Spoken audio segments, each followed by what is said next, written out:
Alright, mga kakabsat. Actually, ongoing pa din yung hearing sa House, pero wag na nating ikon yan. Isigit na lang natin yan bukas. Kasi tungkol lang naman sa SEC yan. Kasi hindi kung nakadeclare ba sa SEC yung mga negosyo, tapos kung ano bang update dyan.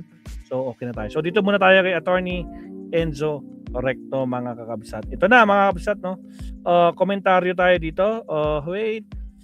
Dito tayo. Sigurado na talagang hindi tatakbong Pangulo si Leni Robredo. Bakit nga ba? Tingnan natin.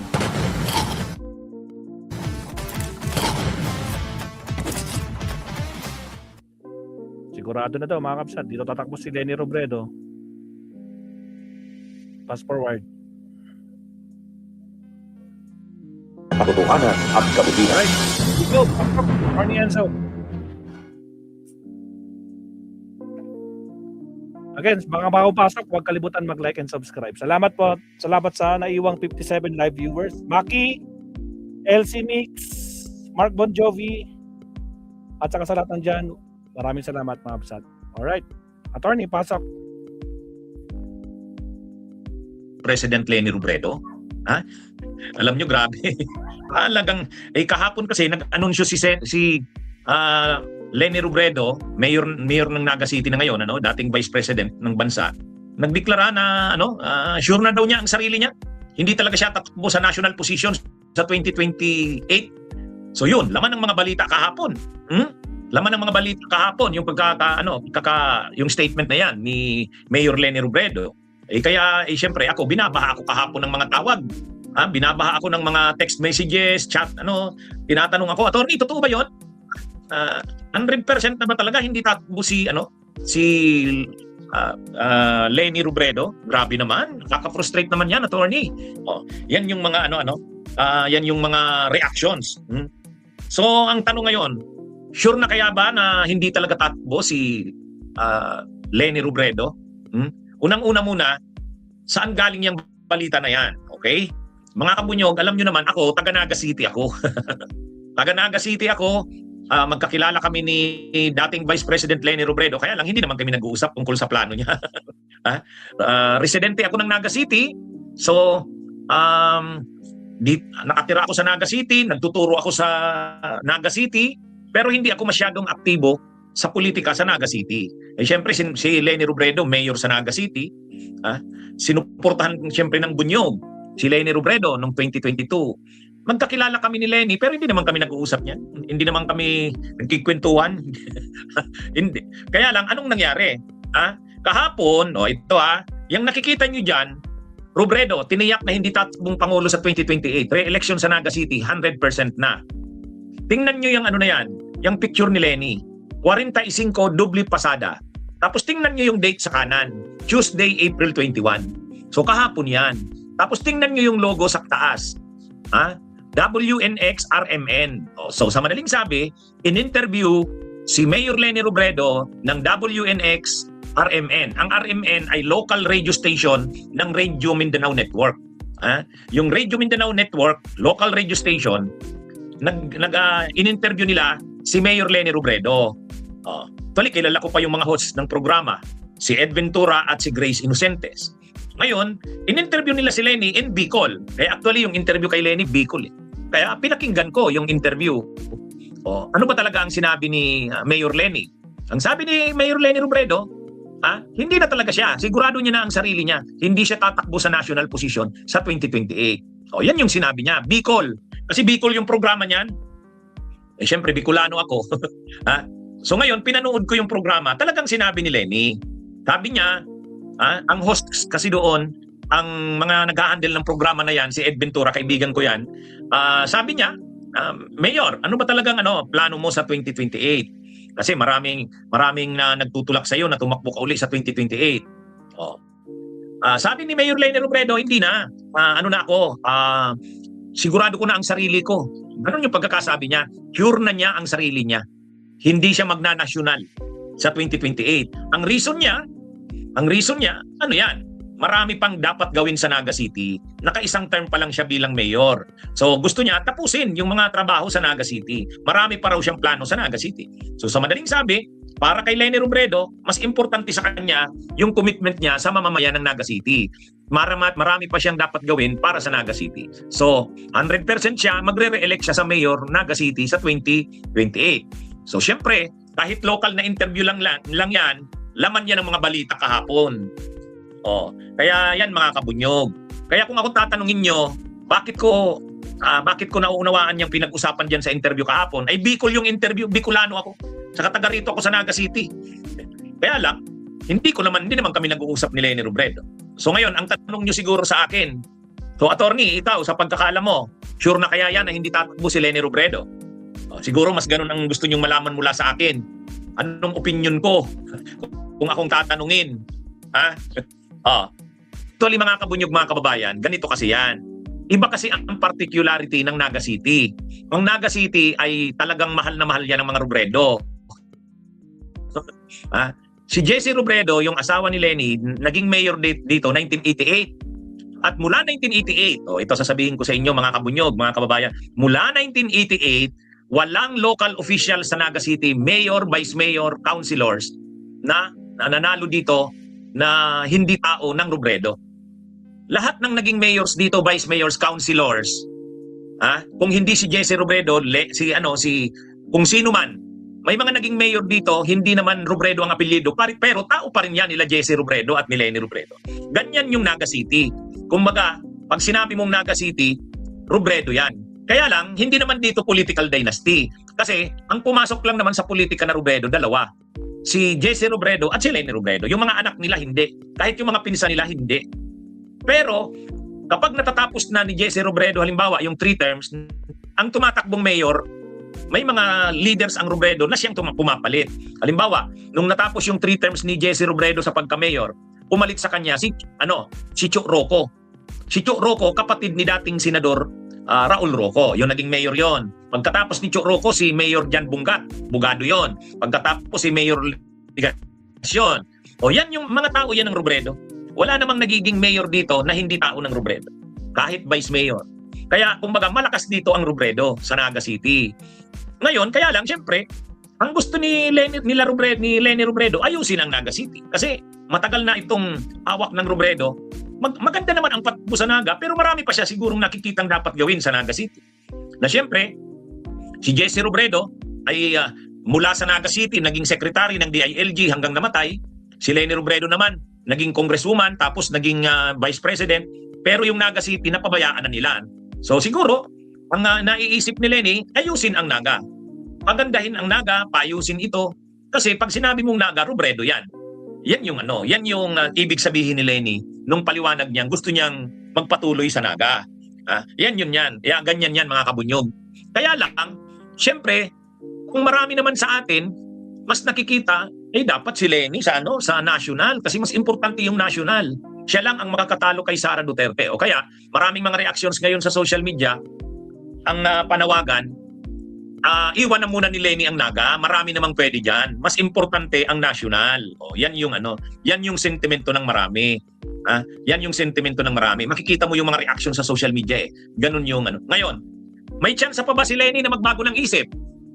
May chance pa ba ng magbago ng isip si Leni Robredo?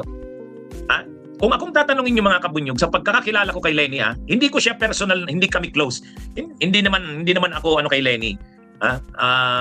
Kumbaga, mayabang naman ako kung sasabihin kong ako kay Leni, close. Hindi naman ako pumupunta sa City Hall. Hindi naman ako pumulong ang bunyog sa kanya noong 2022 pero wala namang wala namang kapalit 'yon. Nangangampanya ang bunyog para sa kanya noong 2022. Nakita niyo naman yung ginawa ko para kay Leni noon. Pero wala namang 'yon. Tumutulong ako dahil naniniwala akong mahusay siyang leader. Pero hindi naman ako nasa inner circle niya. Yan. Pero siyempre napakaliit lang ng Naga City. Napakaliit lang ng city namin. Kaya ko yan si Leni. Kumbaga namomonitor namin dito sa Naga. Lahat ng ginagawa niya. Halos at saka napaka-hands-on talaga ni Leni ngayon sa Naga City. Talagang marami talaga siyang inaayos. Inaano niya talaga. Kaya lang, ang tanong siguro ninyo, Attorney Enzo, taga Naga City ka, kilala mo si Leni. Anong tingin mo? Nagbago pa kaya ng isip si Leni? Itong sagot ko, una, ang lahat naman ng bagay, hindi pa naman permanente yan Di ba? Bakit? ano ba ang wala namang permanent sa mundo eh. Ibig sabihin kahit yung sinabi na yan ni Leni Robredo na hindi na siya tatakbong presidente sa 2028, sinabi niya sigurado na siya sa sarili niya. Pwede pa namang magbago yan. Oh, di ba? Sa mga history ni Leni Robredo, ito sabihin ko, sa history ni Leni Robredo sa politika, bigyan ko kayo, kailan pumasok si Leni Robredo sa politika? 2013, tumakbo siyang congresswoman. 2016, tumakbo siyang vice president. 2022, tumakbo siyang president. Sa tatlong instances na yan, 2013, 2016, 2022, hindi naman madali ang pagdesisyon ni Leni. Hindi naman siya kaagad-agad nagdeklara, oo, sige, tatakbo ako. Hindi. 2013, tumakbo siyang congresswoman, niligawan siya ng taga Naga City. Ayaw niyang tumakbo noong 2013 kasi ayaw niya sa politika. Pagkamatay sa matagal kasing panahon na si Jesse Robredo, mayor ng Naga, hindi naman pumapasok si Leni sa politika. Siya ang tumututok sa pamilya. Habang si Jesse Robredo nasa politika. Pero nung namatay si Jesse Robredo, biglaan yung pagkamatay. Ang mga taga-Naga, hinarana, literal yon, hinarana si Leni Robredo. Pinakiusapan na tumakbong congresswoman para matalo ang mga Villaperte. Kasi kung hindi siya ang tatakbo, makakabalik ang Villaperte sa politika. Ang kalaban niyang Villaperte, yung matanda, si Luis Villaperte. Noong 2013, ang nakalaban niya sa Congress ay yung asawa ni Luis Villaperte, yung mother ni El Rey.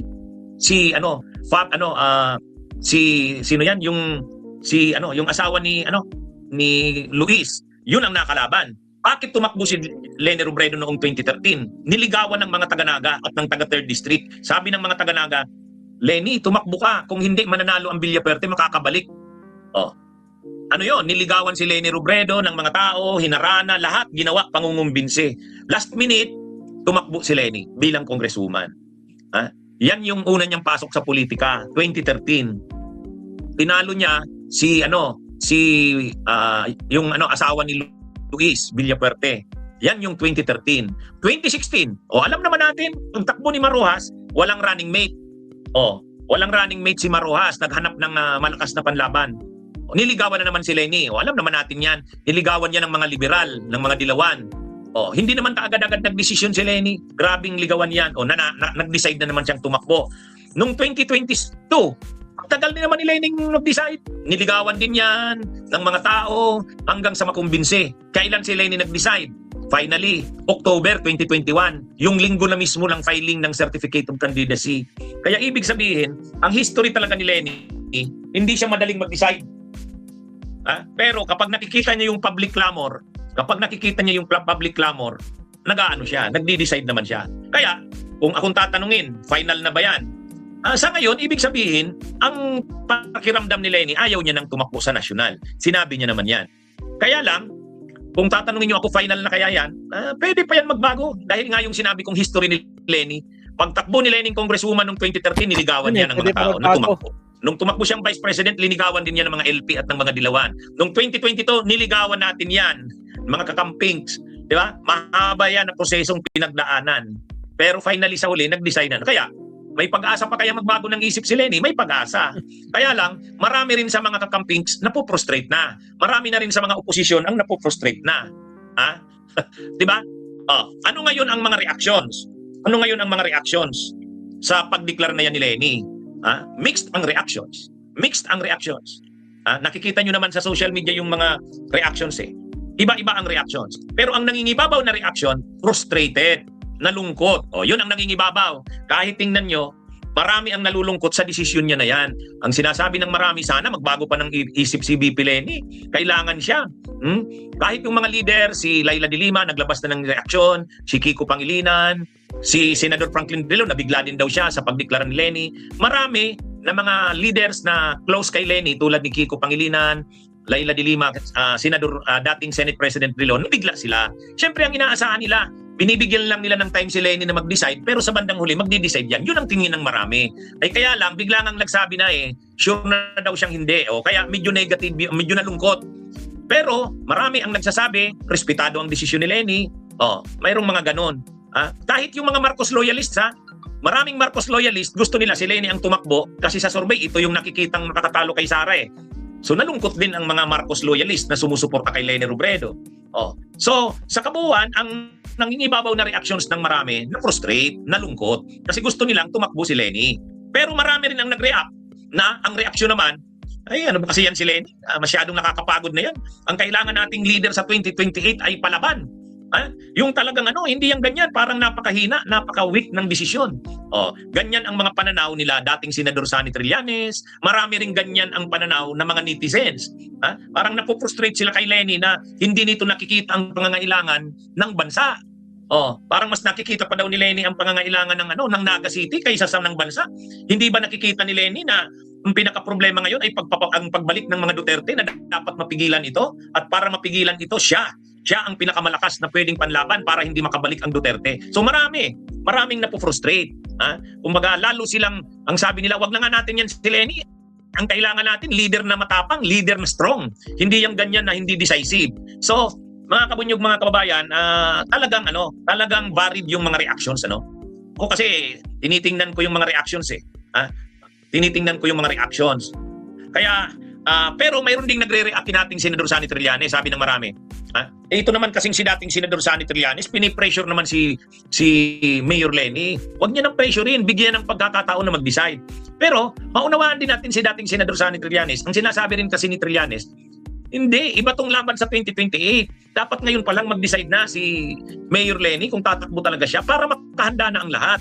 Si Sara Duterte, tudo-tudo na mauulit na naman, sabi ni Trillanes, yung 2022, yung pagtakbo ni Leni na too late na. Kaya mga kabunyog, mga kababayan, yan yung sitwasyon natin ngayon, Kaya kung titingnan natin, medyo matapos yung pagdeklara na yan ni Leni kahapon, medyo grabe yung mga reactions. Yun na nga, ano bang mga reactions? Iba-iba. Varied yung reactions. Kasi may reactions na siyempre ang mas nangingibabaw, kalungkutan. Nalungkot. Kasi gusto nila, tumakbo talaga si Leni. Marami ganun.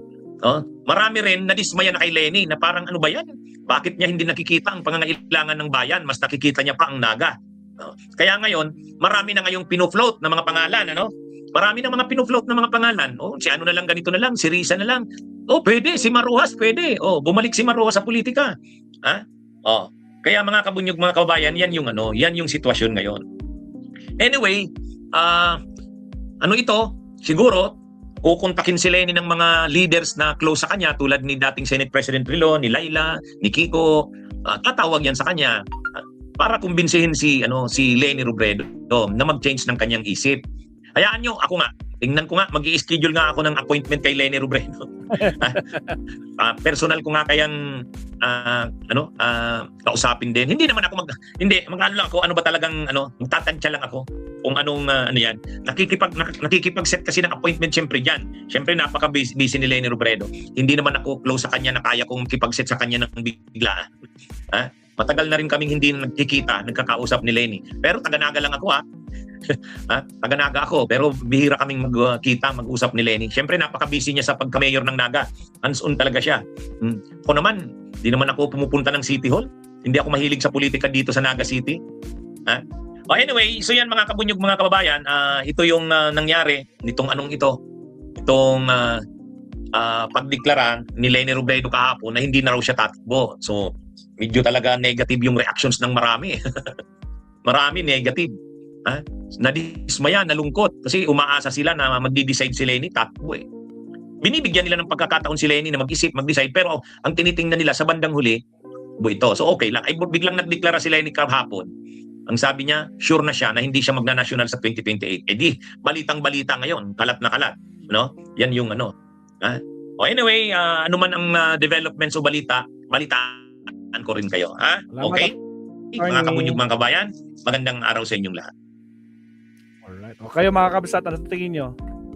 Magbabago pa kaya ang isip ni Mayor Leni na tatakbong presidente? Comment down below nga mga kabsat, especially sa mga silent viewers natin dyan at saka sa mga team replay. Ano sa tingin nyo? Tatakbo kaya? Or makukumbinsi pa ba itong si Mayor Leni na tumakbo bilang presidente para labanan itong si Sara? Pero mukhang malabo na kasi may impeach na Diyos ko Lord, Diyos ko Lord Rudy. Wala na. Kabato na sila, di ba? Di ba? Ito, Kapsat Makwan, di ba? Kaya iyakan sila ngayon. Ito yung nalantad na, nahubaran na si Lustay, Diyos ko Lord. Ewan ko na lang, kayong mga garapata pag hindi pa kayo nagising. Alright? Eh kapag ikukumpara natin VP Sara versus VP Lenny, ang layo ng agwat. Trabaho versus bakasyon talagang mangyayari. Diyos ko Lord. O siya, next topic tayo. Tapos pan tayo. Dinner time. Countdown tayo mga pasati.